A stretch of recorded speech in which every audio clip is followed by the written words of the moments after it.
بچوں کی تربیت میں باپ کا کردار۔ باپ صرف گھر کا کفیل نہیں ہوتا، وہ بچوں کی شخصیت کا ستون ہوتا ہے۔ ماں بچوں کو پیار، محبت، نرمی سکھاتی ہے، لیکن باپ اعتماد، حوصلہ اور خودداری دیتا ہے۔ ایک باپ کی موجودگی، اس کی بات، اس کا وقت دینا، یہ سب بچے کی سوچ اور دل پر نقش ہو جاتا ہے۔ اگر باپ بچوں کے ساتھ بیٹھے، بات کرے، تو بچہ سیکھتا ہے کہ مرد کا مطلب صرف سختی نہیں بلکہ تحفظ اور رہنمائی بھی ہے۔ اگر باپ صرف کمائی میں مصروف ہو اور بچے کے لیے وقت نہ نکالے تو بچہ خود کو اکیلا محسوس کرتا ہے اور باہر کے ماحول سے اثر لینے لگتا ہے۔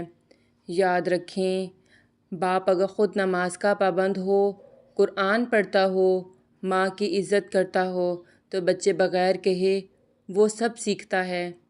اگر باپ بچے سے نرمی سے بات کرے تو بچہ خود اعتمادی سے بڑھے گا۔